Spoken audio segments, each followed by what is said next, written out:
நாடு முழுவதும் நூற்றுக்கணக்கான எரிபொருள் நிலையங்களுக்கு பூட்டு. குவைத்தின் வர்த்தக துறைமுகம் மீது தாக்குதல், அவசர கால நிலையின் நடைமுறை. முற்பகல் 11 மணிக்கு பிறகு வெளியே செல்லாதீர்கள், இலங்கையர்களுக்கு அவசர எச்சரிக்கை. சர்வதேச அரசியலில் முக்கியத்துவம் வாய்ந்த முடிவு, ஈரான் போரினால் ரஷ்யாவோடு மீண்டும் இணையும் இந்தியா. சர்வதேச அமைப்புகளுக்கு பயந்து போலீசாரை அரசியல் மயமாக்கியுள்ள அரசாங்கம், நாமலின் பாரிய குற்றச்சாட்டு. அரசாங்கம் புலிகளின் தேவையை நிறைவேற்றுகின்றதா? சரத் வீரசேகர சீற்றம். ஈரானுக்கு அமெரிக்கா வழங்கிய கடைசி வாய்ப்பு, 10 நாட்கள் ஒத்திவைப்பதாக டிரம்பின் அதிரடி அறிவிப்பு.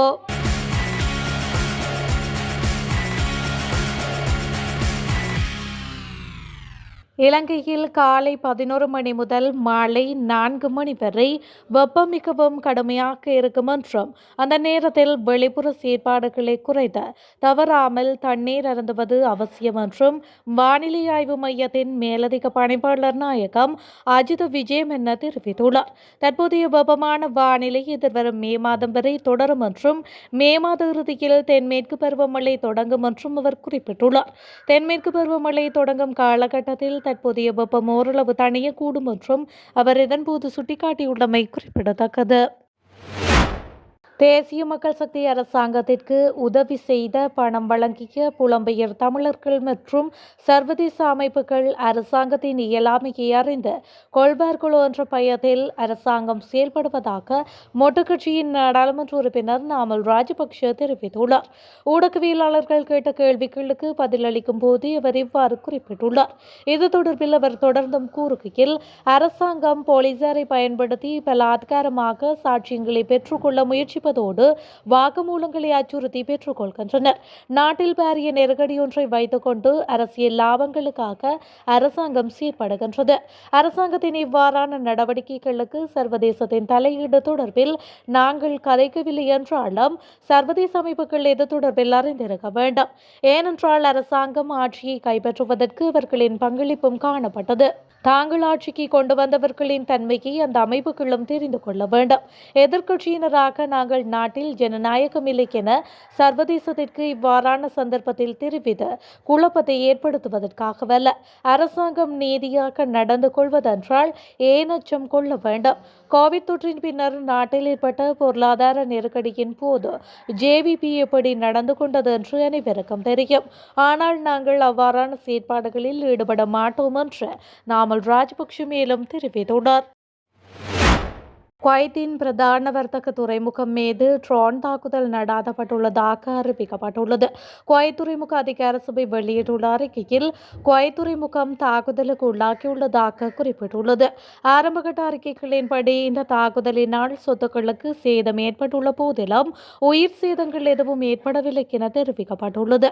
துறைமுகத்தில் தற்பொழுது அவசர கால நிலை நடைமுறைப்படுத்தப்பட்டுள்ளதாக அந்த அதிகார சபை மேலும் தெரிவித்துள்ளமை குறிப்பிடத்தக்கது.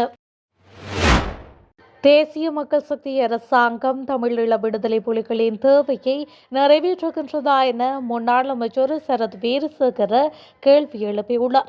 தேசிய புலனாய்வு பிரிவின் முன்னாள் பணிப்பாளர் மேஜர் ஜெனரல் சுரேசாலே கைது விவகாரம் தொடர்பில் அவர் இந்த கேள்வியை எழுப்பியுள்ளார். தமிழீழ விடுதலை புலிகளை தோற்கடிப்பதில் குறிப்பிடத்தக்க அளவு பங்களிப்பை வழங்கிய மேஜர் ஜெனரல் சுரேசாலே கைது செய்யப்பட்டது யாரின் தேவைக்காக என அவர் கேள்வி எழுப்பியுள்ளார். ஈஸ்டர் தாக்குதல் தொடர்பாக முன்னெடுக்கப்பட்ட ஜனாதிபதி ஆணைக்குழு விசாரணை மற்றும் அது தொடர்பில் முன்னெடுக்கப்பட்ட சுமார் 5 ஆணைக்குழு விசாரணைகளில் எந்த இடத்திலும் சுரேசாலேவின் பெயர் குறிப்பிடப்படவில்லை என அவர் தெரிவித்துள்ளார். சஹ்ரான் தொடர்பில் தகவல் வழங்கிய சாலேவை கைது செய்து துன்புறுத்துவதாகவும், எனினும் சஹ்ரான் உரிய நேரத்தில் கைது செய்யப்படவில்லை எனவும் அவர் தெரிவித்துள்ளார். தாக்குதல் நடாத்தப்படுவதற்கு 24 மணித்தியாலங்களுக்கு முன்னரும் தாக்குதல் நடாத்தப்பட்ட தினம் காலையிலும் சஹ்ரான் குறித்து வழங்கப்பட்ட தகவல் உதாசீனம் செய்யப்பட்டதாக தெரிவித்துள்ளார். அமெரிக்க ஜனாதிபதி டொனால்ட் ட்ரம்ப் தலைமையிலான ஈரான் மீதான போர் மற்றும் ஹார்முஸ் நீரிணை முடக்கம் காரணமாக இந்தியா தனது எரிசக்தி தேவைகளை பூர்த்தி செய்ய ரஷ்யாவுடனான பழைய நட்பை மீண்டும் புதுப்பிக்க தொடங்கியுள்ளதாக ராய்ட்டர்ஸ் செய்தி வெளியிட்டுள்ளது. பிப்ரவரி 28 அன்று தொடங்கிய இந்த மோதலால் வளைகுடா நாடுகளில் இருந்து இந்தியாவுக்கு கிடைக்கும் மசகெண்ணெய் விநியோகம் 70% சரிந்துள்ளது. இதனால் உள்நாட்டில் பெட்ரோல், டீசல் விலைகள் கட்டுக்கடங்காமல் உயர்ந்து வருவதை தவிர்க்க ரஷ்யாவிடம் இருந்து சலுகை விலையில் அதிகப்படியான மசகு எண்ணெய் இறக்குமதி செய்ய இந்திய அரசு திட்டமிட்டுள்ளது. இந்திய பிரதமர் மற்றும் ரஷ்ய ஜனாதிபதி இடையிலான சமீபத்திய உயர்மட்ட பேச்சுவார்த்தைகளில் ஈரானிய வான்வெளி மற்றும் கடல்வழி பாதைகளை தவிர்த்து மாற்று பாதைகள் வழியாக எரிபொருளை கொண்டு வருவது குறித்து விவாதிக்கப்பட்டுள்ளது. குறிப்பாக சர்வதேச வடக்கு தெற்கு போக்குவரத்து வழித்தடத்தை பலப்படுத்துவதன் மூலம் ரஷ்யாவின் ஆர்டிக் பகுதிகளில் இருந்து எரிசக்தி விநியோகத்தை உறுதிப்படுத்த இந்தியா முயன்று வருகின்றது. அமெரிக்காவின் போர்க்கால கட்டுப்பாடுகள் மற்றும் தடைகளுக்கு மத்தியிலும் தனது நாட்டின் பொருளாதார ஸ்திரத்தன்மையை பாதுகாக்க இந்தியா எடுத்துள்ள இந்த ராஜதந்திர முடிவு சர்வதேச அரசியலில் முக்கியத்துவம் வாய்ந்ததாக கருதப்படுகின்றது. மத்திய கிழக்கில் நிலவி வரும் போர் சூழலால் உலகளாவிய ரீதியில் எரிபொருள் நெருக்கடியின் காரணமாக ஆஸ்திரேலியாவில் நூற்றுக்கணக்கான எரிபொருள் நிலையங்கள் மூடப்பட்டுள்ளதாக வெளிநாட்டு ஊடகங்கள் செய்தி வெளியிட்டுள்ளன. அதன்படி எரிபொருளுக்கான தேவை அதிகரித்துள்ளதால் நாட்டில் உள்ள பல எரிபொருள் நிலையங்களில் இருப்பு தீர்ந்துவிட்டதாக கூறப்பட்டுள்ளது.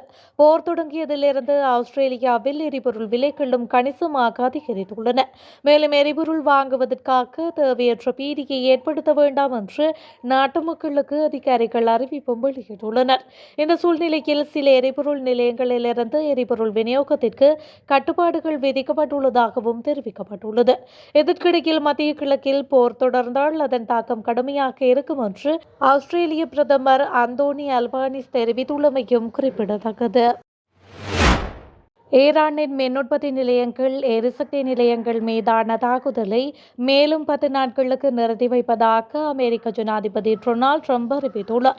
அணுசக்தி ஒப்பந்தத்தில் கையெழுத்திட மறுத்ததை தொடர்ந்து கடந்த பிப்ரவரி 28 அமெரிக்கா மற்றும் இஸ்ரேல் இணைந்து ஈரான் மீது தாக்குதல் நடத்தி வருகின்றன. இதற்கு பதிலாக ஈரானும் எதிர் தாக்குதல்களை மேற்கொண்டு வருகின்றது. மேலும் உலகின் கச்சா எண்ணெய் போக்குவரத்திற்கான முக்கிய வழித்தடமாக கருதப்படும் ஹார்முஸ் நீரிணை ஈரான் முடக்கியதுடன் அந்த பாதையை கடக்க முயன்ற சில கப்பல்கள் மீது தாக்குதல் நடாத்தியதாகவும் தெரிவிக்கப்படுகின்றது. ஹார்முஸ் நீரிணையை கடந்து செல்ல அமெரிக்கா, இஸ்ரேல் மற்றும் அதன் நட்பு நாடுகளின் கப்பல்களுக்கு அனுமதி இல்லை என்று ஈரான் அறிவித்துள்ளது. இதற்கிடையே ஹார்முஸ் நீரிணை 48 மணி நேரத்தில் திறக்காவிட்டால் ஈரானின் மின் நிலையங்கள் மீது தாக்குதல் நடாத்தி அளிப்போம் என்று ட்ரம்ப் எச்சரிக்கை விடுத்திருந்தார். இதனை நிராகரித்த ஈரான் தங்களது மின் நிலையங்களை தாக்கினால் வளைகுடா நாடுகளில் உள்ள மின் நிலையங்களை தாக்குவோம் என்று பதில் அறிவிப்பை வெளியிட்டது. இதற்கிடையே ட்ரம்ப் விதித்த கெடு கடந்த 24 காலை முடிவடைகிற நிலையில் ஈரானுடன் பேச்சுவார்த்தை நடப்பதால் அதன் மின் நிலையங்கள் மீதான தாக்குதலை மேலும் 5 நாட்கள் நிறுத்தி வைப்பதாக ட்ரம்ப் அறிவித்துள்ளார். ஆனால் அமெரிக்காவுடன் எந்தொரு பேச்சுவார்த்தையும் நடைபெறவில்லை என ஈரான் திட்டவட்டமாக தெரிவித்துள்ளமை குறிப்பிடத்தக்கது. ஹார்முஸ் நீரிணை மூடப்பட்டுள்ளதாகவும் அந்த நீர்வழி பாதை ஊடாக பயணிக்கும் அவரும் கடுமையான நடவடிக்கைகளை எதிர்கொள்ள நேரிடும் என்றும் ஈரானின் இஸ்லாமிய புரட்சிகர பாதுகாப்பு படை அறிவித்துள்ளது.